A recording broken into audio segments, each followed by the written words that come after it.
Olá a todos, sou o Dr. Fábio Chaim, advogado criminalista, e bem-vindos a mais um Direito Penal Informativo.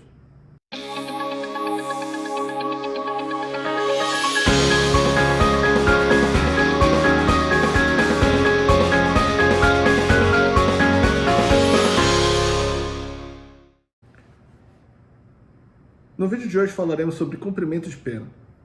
Ao final da instrução processual e não sendo possível a aplicação de nenhum dos benefícios que abordamos nos vídeos anteriores, como a transação penal, a suspensão condicional do processo ou acordo de não persecução penal, e sendo o processo analisado em seu mérito e o réu julgado e condenado, é aplicada a ele uma pena e essa pena ela passa a ser executada.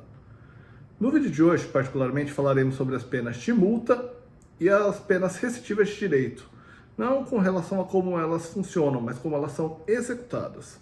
No próximo vídeo falaremos sobre as penas privativas de liberdade e assim fecharemos o ciclo acerca desse tema.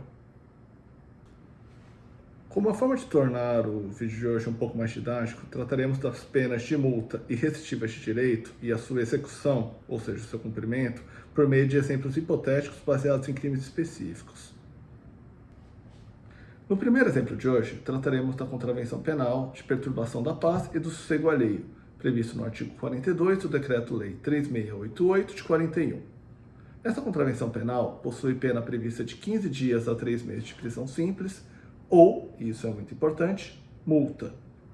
Durante a fase de investigação, foi averiguada a impossibilidade de oferecimento de transação penal ao investigado, tendo visto que ele utilizou-se do benefício nos últimos 5 anos. Não foi possível também o oferecimento de acordo de não persecução penal, tendo em vista que o investigado negou a prática do delito, ao invés de confessá-lo. Ao longo da instrução criminal, foi oferecido o benefício da suspensão condicional do processo, mas esse foi negado pelo acusado, desde que manifestou seu desejo de realizar a sua defesa em juízo e a análise de mérito do caso. Ao final da instrução, realizados os debates orais, foi proferida uma sentença de cunho condenatório, sendo aplicada a pena de multa, num valor de dias multa em quantidade e unitário equivalente ao salário mínimo. Transitada em julgado essa condenação criminal, a pena de multa deverá ser paga no prazo de 10 dias, em favor de um fundo penitenciário, seguindo as instruções contidas na sentença, ou seja, se realizado um depósito direto em alguma conta ou o pagamento por meio de uma guia específica. É importante que essas instruções sejam seguidas. Não sendo realizado o pagamento, essa pena de multa ela é inscrita na dívida ativa e a Fazenda Pública pode proceder com execução civil nos termos de uma legislação específica. Além disso, é importante ressaltar que o não pagamento da pena de multa pode obstar a própria extinção do feito e dificultar a abertura de prazo para reabilitação criminal ou mesmo para a aplicação do artigo 202 da Lei das Execuções Penais, consistente na remoção dos apontamentos da certidão de distribuição criminal após o cumprimento da pena. Dessa forma, é importante que a pena de multa aplicada ao processo seja cumprida, seja paga, para que a pessoa não tenha problemas no futuro e acabe mantendo esse apontamento na sua folha de antecedentes de forma perpétua, ou seja surpreendida com uma execução civil por parte da Fazenda Pública. No segundo exemplo de hoje, trataremos do crime previsto no artigo 311 do Código Penal, qual seja a adulteração de sinal identificador de veículo automotor. No exemplo hipotético, a pessoa foi flagrada conduzindo o veículo com uma fita isolante, alterando um número ou letra da sua placa como forma de dificultar a fiscalização de rodízio na região metropolitana de São Paulo. O delito possui pena mínima de 3 anos, máxima de 6 anos e aplicação concomitante de pena de multa. No caso em concreto, por conta da pena não foi possível o oferecimento de transação penal, o acordo de não persecução penal também não foi oferecido ante a ausência de confissão e a pena mínima impediu o oferecimento de suspensão condicional do processo. O feito teve a sua tramitação normal, sendo realizada a produção de provas, oitiva, interrogatório, alegações finais e, ao final, sendo proferida uma sentença condenatória, consistente na pena de 3 anos e multa. A multa nós já analisamos anteriormente como funciona a execução. Quanto à pena privativa de liberdade, essa pena ela foi convertida em 2 penas restritivas de direito, consistentes na prestação de serviço à comunidade e no pagamento de prestação pecuniária. No exemplo hipotético, foram aplicadas 3 penas ao caso concreto. A pena de multa será cumprida nos termos anteriormente abordados. Agora, as 2 penas restritivas de direito, convertidas a partir de uma pena privativa de liberdade, são cumpridas, são executadas em uma vara específica, a vara das execuções criminais, por meio de um processo específico e autônomo, um processo de execução penal. Instaurado esse processo de execução penal, o apenado ele é intimado a comparecer a uma central de penas e medidas alternativas, oportunidade em que ele passa por uma entrevista e lhe é designada uma entidade adequada à região onde ele mora e às suas habilidades profissionais, maximizando o proveito social do trabalho à comunidade por ele a ser realizado.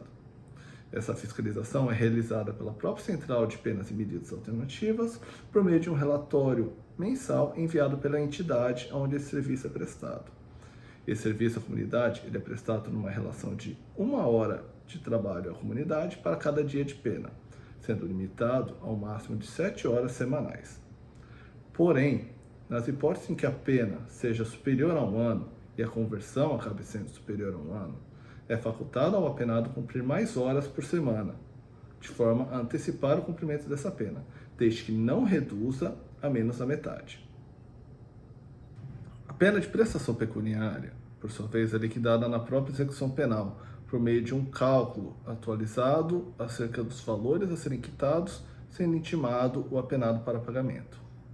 É importante se ressaltar que o não pagamento da prestação pecuniária segue as mesmas regras do não pagamento da pena de multa, ou seja, podem resultar na inscrição do valor na dívida ativa e posterior execução civil do valor devido. Além disso, é importante se ressaltar que o não pagamento da prestação pecuniária pode impedir a extinção da execução penal, mesmo que cumpridas as demais penas aplicadas. Isso é importante, pois a não extinção da execução penal resulta na não abertura de prazo para futura reabilitação criminal e na impossibilidade de incidência do artigo 202 da Lei das Execuções Penais. Ou seja, a não extinção da execução penal implica que o apenado continuará com o apontamento do processo original que o condenou e dessa execução penal em sua folha de antecedentes ou certidão criminal de forma permanente, tendo sobre a sua vida civil todos os efeitos resultantes deste apontamento. Neste ponto, é importante adentrarmos um pouco mais nas consequências para o não cumprimento das penas de multa ou restritivas de direitos. As penas de multa e de prestação pecuniária, conforme já abordado, resultam na inscrição na dívida ativa, execução civil e impedem a extinção do feito. Porém, o mais preocupante é o não cumprimento das penas restritivas de direitos, das demais penas restritivas de direitos. É importante ressaltar que a pena restritiva de direitos ela não é aplicada diretamente. A pena restritiva de direitos ela é convertida de uma pena privativa de liberdade. Ou seja, se essa pena restritiva de direitos ela não é cumprida, opera-se a conversão reversa para a pena privativa de liberdade original, sendo abatido o tempo já cumprido da pena restritiva de direitos. E isso pode resultar no encarceramento do apenado, dentro das regras de regime fixado na sentença original, ou seja, aberto, fechado ou semiaberto.